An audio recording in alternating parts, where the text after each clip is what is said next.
The January 6 hearings have pulled back the curtain on the crazies and cowards around Trump, Paul Krugman.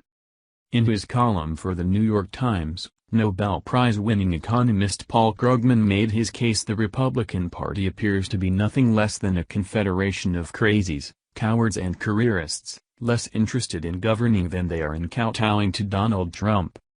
Reflecting on the January 6 House hearings investigating the storming of the Capitol by supporters of the former president, Krugman said the GOP stands exposed as members of Congress who could provide testimony refuse to do so, and their colleagues turn a blind eye.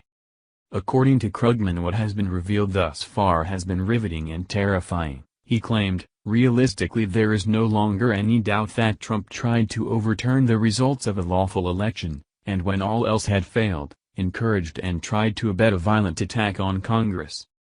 Adding that he is not a lawyer and is in no position to specify what laws have been broken, he turned his ire on the GOP leadership and the far-right members of Congress who are aiding and abetting Trump, just so he can keep his 2024 presidential ambitions alive and they can tag along. Dozens of people in or close to the Trump administration must have known what was going on. Many of them surely have first-hand knowledge of at least some aspects of the coup attempt. Yet only a handful have come forward with what they know, he wrote. How can we explain this abdication of duty? The columnist suggested there may be a simple answer. Even now, full-on MAGA cultists are probably a minority among GOP politicians. For every Lauren Boebert or Marjorie Taylor Greene, there are most likely several Kevin McCarthys, careerists, not crazies, apparatchiks rather than fanatics. Yet the non-crazy wing of the GOP, with only a handful of exceptions, has nonetheless done everything it can to prevent any reckoning over the attempted coup, he wrote. The Republican Party is a far more monolithic entity, in which politicians compete over who adheres most faithfully to the party's line. That line used to be defined by economic ideology, but these days it is more about positioning in the culture wars, and personal loyalty to Trump.